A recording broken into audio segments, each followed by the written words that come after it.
Okay, next thing we're going to do is we're going to create a platform for our cone to set on inside the box. There's different ways you can accomplish this, and you're probably going to, if you ask 5 different guys, you're going to get 5 different ways to do it.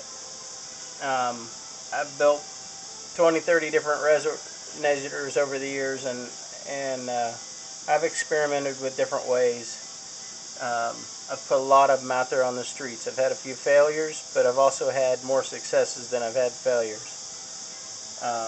And I've come up with a way that has worked, and it's worked well for me, and I'm going to show you how I do it. You may have other ways, but I'm going to show you how I've done it, and it's worked well for me over the years. Now, what I like to do is I like to create a platform that basically creates a pseudo-solid body inside. It's a platform that creates a through body.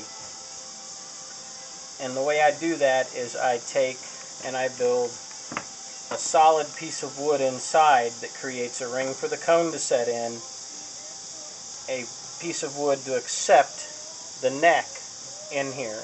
And I'm going to show you how that works.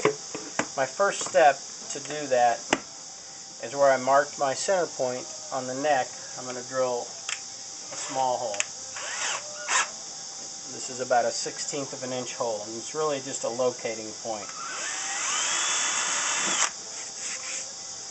Now, my next step is to simply measure the inside of my box, which is 7.5 by 10 1/8 on this particular box.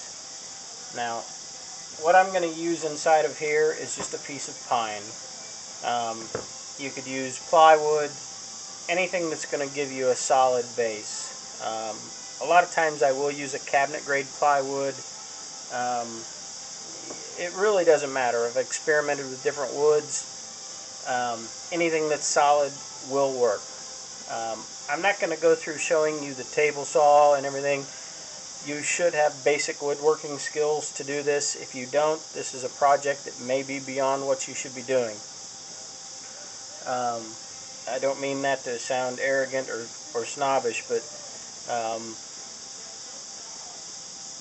this is a type of project that's basic woodworking skills you've got to have. So I'm not going to waste your time with table saw techniques. I'm going to go cut this piece on the table saw to fit the box, and then we'll come back for the next step.